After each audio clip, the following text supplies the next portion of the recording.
بسم اللہ الرحمن الرحیم۔ پارہ نمبر 17 کا خلاصہ پیش خدمت ہے۔ اللہ رب العزت یہ جو سلسلہ ہے اس کو اپنی بارگاہ میں قبول فرمائیں اور ہمارے لیے دنیا میں ہدایت اور آخرت میں مغفرت کا ذریعہ بنائیں۔ یہ خلاصہ شروع کرنے سے پہلے ایک چھوٹی سی گزارش ہے کہ اس رمضان کی بابرکت ساعات میں گزارش یہ ہے کہ مجھے ضرور اپنی دعاؤں میں یاد رکھیے۔ اللہ رب العزت میری مغفرت فرمائے اور اللہ رب العزت میرے لیے دنیا میں آسانیاں پیدا فرمائے۔ یہ پارہ نمبر 17 اس کا جو آغاز ہے تو سورت شروع ہو رہی ہے اور سورت کا نام ہے سورۃ الانبیاء، کیونکہ مختلف انبیاء علیہم السلام کا تذکرہ ہے، وہ انشاءاللہ ہم آگے چل کر اس پر بات کرتے ہیں۔ آغاز جہاں سے ہو رہا ہے اللہ تعالیٰ فرماتے ہیں کہ اقترب للناس حسابهم وهم فی غفلۃ معرضون،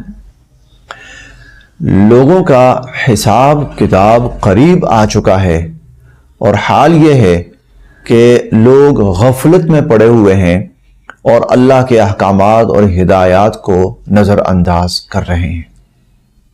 قریب آ چکا ہے لوگوں کا حساب۔ حساب قریب آنے سے کیا مراد ہے؟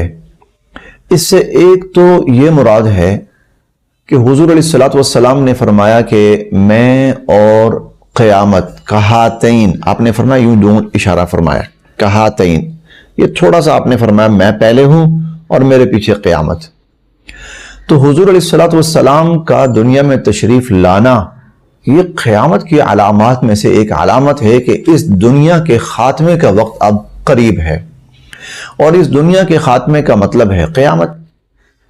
تو اس لحاظ سے بھی کہ قیامت قریب ہے، اور اس لحاظ سے بھی کہ انسان جو ہی دنیا سے جاتا ہے تو اس کی تو قیامت قائم ہو جاتی ہے، اس کی قیامت تو شروع ہو جاتی ہے، جیسا کہ حضور علیہ الصلوۃ والسلام فرماتے ہیں من مات فقد قامت قیامتہ، جو آدمی فوت ہو گیا بھئی اس کی تو قیامت شروع ہو گئی، کیونکہ جو ہی وہ قبر میں جاتا ہے تو فرشتے اس سے سوال کرتے ہیں اور اسے فرشتوں کے سوالات کے جوابات دینے ہوتے ہیں، اور جوابات صحیح ہیں تو پھر وہ قبر اس کے لیے جنت بنا دی جاتی ہے، اور خدا نخواستہ وہ صحیح جوابات نہیں دے پاتا تو پھر قبر اس کے لیے جہنم بنا دی جاتی ہے۔ حضور علیہ الصلوۃ والسلام نے فرمایا نا کہ اس قبر کو محض مٹی کا، زمین کا گڑھا نہ سمجھو، روضۃ من ریاض الجنہ، یہ قبر جنت کے باغات میں سے ایک باغ بھی ہو سکتا ہے اور جہنم کے گڑھوں میں سے ایک گڑھا بھی۔ تو ہمارا حساب تو بہت قریب ہے، یعنی جو ہی انسان دنیا سے گیا، اور دنیا سے کب جائے گا کوئی پتہ نہیں، کسی بھی لمحے، تو حساب تو بہت قریب ہے انسانوں کا۔ لیکن وَهُمْ فِي غَفْلَةٍ مُعْرِضُونَ، حال یہ ہے کہ لوگوں کو اس کا احساس ہی نہیں ہے، اس کی پرواہ ہی نہیں ہے، لوگ اس کے لیے فکر مند ہی نہیں ہیں، لوگ اس کے لیے محنت اور کوشش کرنے کے لیے تیار ہی نہیں ہیں، بلکہ اس قیامت کو اور حساب کتاب کو لوگ نظر انداز کیے ہوئے ہیں۔ تو ایک مضمون اللہ تعالیٰ نے ہمیں متوجہ کیا ہے کہ ہم اپنی غفلت چھوڑیں، ہم اپنی کوتاہیاں چھوڑیں، ہم اپنے آپ کو آخرت کے لیے تیار کریں، اور آخرت کی تیاری ہی کے لیے ہی تو اللہ نے ہمیں اس دنیا میں بھیجا ہے۔ تو ایک بڑا مضمون آغاز شروع وہ ہوتا ہے اقترب للناس حسابهم، لوگوں کے حساب کتاب کا وقت شروع ہے۔ یہ میرے لیے اور آپ سب کے لیے پیغام ہے، کسی بھی وقت ہمارا حساب شروع ہو سکتا ہے۔ اس بارے کے مضامین میں سے سورۃ الانبیاء، جیسا کہ ہم شروع میں سن چکے ہیں، اللہ رب العزت نے مختلف انبیاء علیہم السلام کے واقعات بیان فرمائے، لیکن یہاں پر اس صورت میں جو ایک خاص چیز اللہ پاک نے بیان فرمائی وہ یہ کہ یہ انبیاء علیہم السلام مشکلات سے دوچار ہوئے، دنیا میں ان پر پریشانیاں آئیں، مشکلات آئیں۔ تو جب ان انبیاء علیہم السلام پر مشکلات آئیں تو انہوں نے کیا کیا؟ کس سے مدد مانگی؟ کس کا دروازہ کھٹکھٹایا؟ کس کے سامنے جھولی پھیلائی؟ کس کے سامنے دست سوال دراز کیا؟ اللہ رب العزت نے وہ بڑا پیارا مضمون یہاں پر اس سورۃ الانبیاء کے اندر بیان فرمایا ہے کہ انبیاء علیہ السلام پر جب مشکل آتی تھی تو وہ کیا کرتے تھے۔ چنانچہ اللہ رب العزت سب سے پہلے حضرت نوح علیہ السلام کا ذکر کرتے ہیں۔ وَنُوحًا إِذْ نَادَىٰ مِن قَبْلُ، نوح علیہ السلام نے ہمیں پکارا، کب؟ جب ان کی قوم نے ان کو جھٹلا دیا اور ان کے ساتھ بہت ناروا معاملہ اور سلوک کیا، تو نوح علیہ السلام نے ہم سے دعا کی، فَاسْتَجَبْنَا لَهُ، ہم نے ان کی دعا قبول کی، فَنَجَّيْنَاهُ وَأَهْلَهُ مِنَ الْكَرْبِ الْعَظِيمِ، تو روئے زمین کا جو سب سے بڑا سیلاب آیا تھا اور طوفان آیا تھا، اللہ تعالیٰ فرماتے ہیں ہم نے اس سیلاب اور اس طوفان سے نوح علیہ السلام کو نجات دے دی۔ دیکھیں، نبی پر مشکل آئی، نبی نے اللہ کے سامنے ہاتھ پھیلایا۔ اللہ فرماتے ہیں جب ہاتھ میرے سامنے پھیلایا، میں نے اس کی دعا قبول کی اور مشکل ٹال دی۔ کتنا بڑا سبق۔ آگے چلیے، وَأَيُّوبَ إِذْ نَادَىٰ رَبَّهُ أَنِّي مَسَّنِيَ الضُّرُّ، اور حضرت ایوب علیہ السلام جب انہوں نے اللہ رب العزت سے دعا کی، انی مسنی الضر، اللہ بڑی تکلیف میں مبتلا ہوں، پریشانی کے اندر، اور تکلیف اور پریشانی یہ تھی کہ شدید بیماری لاحق ہو گئی ان کو، اور ان کی بیماری اس نوعیت کی تھی اور اس شدت کی تھی کہ ان کے اہل خانہ ان کو چھوڑ گئے تھے، صرف ایک بیوی ان کے ساتھ رہی۔ آگے انشاءاللہ اس بیوی کا تذکرہ آئے گا، وہاں پر انشاءاللہ بات چلے گی۔ تو صرف ایک بیوی وہ ان کے ساتھ رہی، باقی ان کے گھر والے سب کے سب ان کو چھوڑ کر چلے گئے۔ ایسی بیماری کے اندر، ایسی تکلیف دہ بیماری کے اندر مبتلا ہوئے۔ اب کیا کیا انہوں نے؟ اللہ رب العزت سے دعا کی، نادا ربہ، مشکل میں اللہ کو پکارا، تو فاستجبنا لہ، اللہ تعالیٰ فرماتے ہیں جو ہی انہوں نے ہمیں پکارا، ہم نے ان کی پکار قبول کی، ہم نے ان کی دعا قبول کی، فکشفنا ما بہ من ضر، جس تکلیف میں مبتلا تھے وہ تکلیف ہم نے ان سے دور کر دی۔ آگے اللہ تعالیٰ فرماتے ہیں وآتیناہ وأہلہ ومثلہم معہم رحمتا من عندنا، ہم نے ان کے اہل خانہ دوبارہ ان کو لٹا دیے، اور نہ صرف وہ اہل خانہ بلکہ ہم نے ان کو اور رشتے بھی عطا فرمائے، اور رشتے بھی ہم نے ان کو عطا فرمائے۔ بیماری آئی، تکلیف آئی، بیماری کے اندر تکلیف میں اللہ کو پکارا، اللہ نے دعا قبول کی اور اللہ نے مشکل ٹال دی۔ بہت بڑا سبق ہمارے لیے۔ آگے، وَظَنُّونِ إِذْ ذَهَبَ مُغَاضِبًا فَظَنَّ أَن لَّن نَّقْدِرَ عَلَيْهِ فَنَادَىٰ فِي الظُّلُمَاتِ، حضرت یونس علیہ السلام وہ مچھلی کے پیٹ میں چلے گئے، فَالْتَقَمَهُ الْحُوتُ، مچھلی نے لقمہ بنایا اور نگل لیا ان کو، لیکن اللہ رب العزت نے ان کو زندہ رکھا، ابھی ان کی وفات کا وقت نہیں آیا تھا۔ اب وہ مچھلی جو ہے پانی کے اندر ہے، پانیوں کا اندھیرا، سمندر کا اندھیرا، پھر سمندر کے نیچے گہرائی کا اندھیرا، پھر مچھلی کے پیٹ کا اندھیرا، فنادا فی الظلمات، اتنے اندھیروں میں اس اللہ کو پکارا، اللہ تعالیٰ کو پکارا، لا الہ الا انت سبحانک انی کنت من الظالمین، اللہ قصوروار ہوں، آپ کی ذات بہت عظیم ہے، میں غلطی کر بیٹھا ہوں۔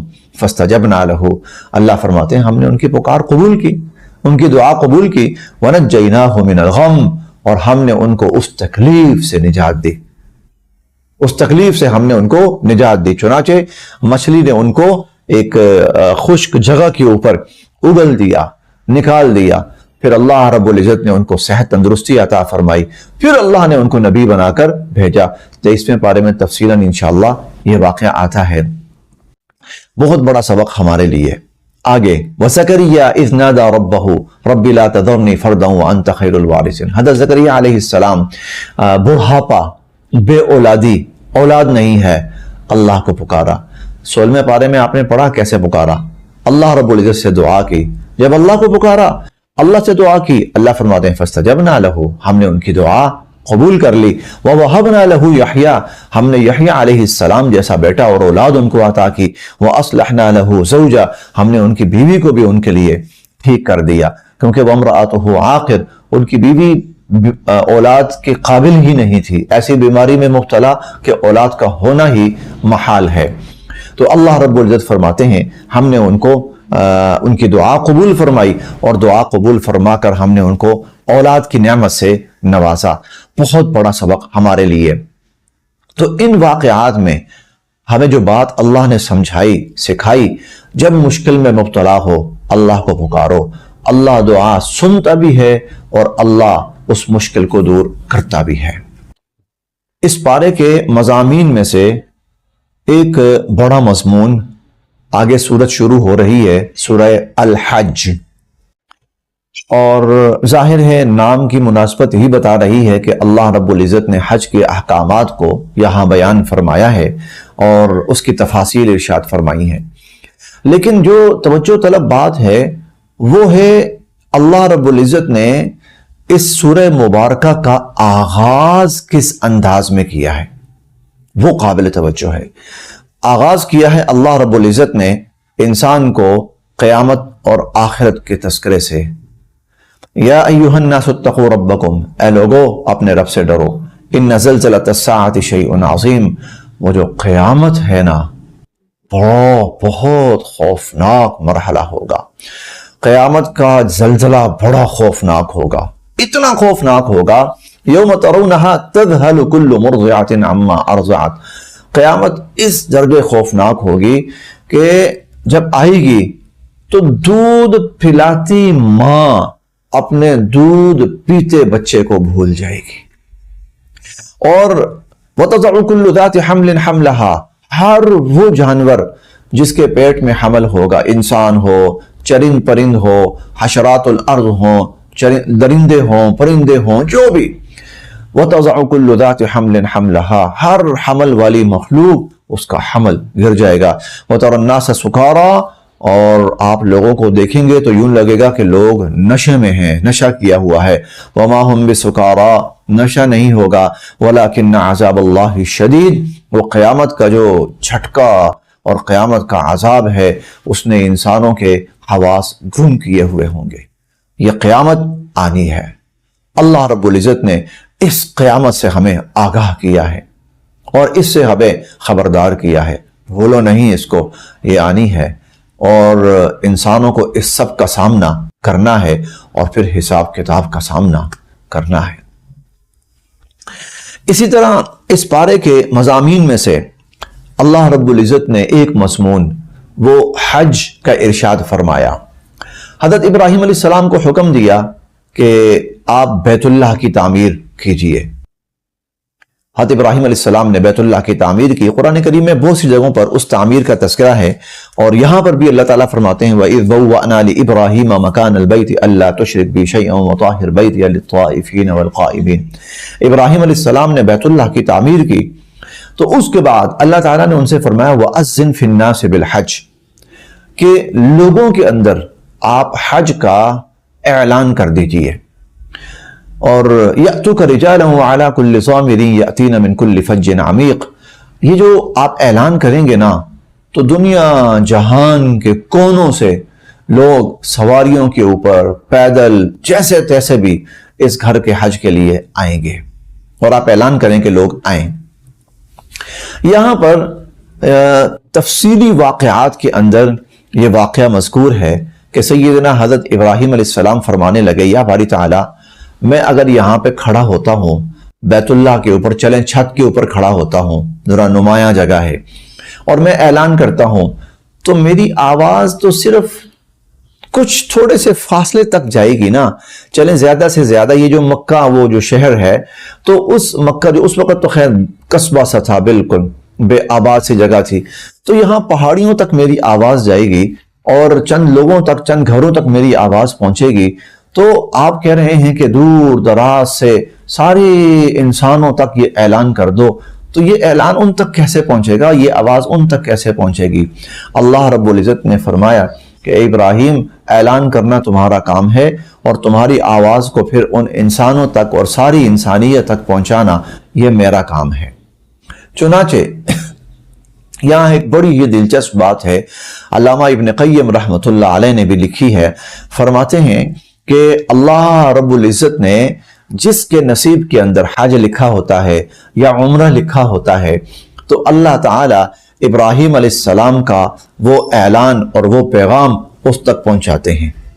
کہ اے بندے، ابراہیم علیہ السلام یہ پیغام دے رہے ہیں کہ اے لوگو، اللہ کا حکم ہے، آؤ اللہ کے گھر کا حج کرو۔ اللہ اس تک آواز پہنچاتے ہیں، یہ پیغام پہنچاتے ہیں اپنی قدرت کاملہ سے۔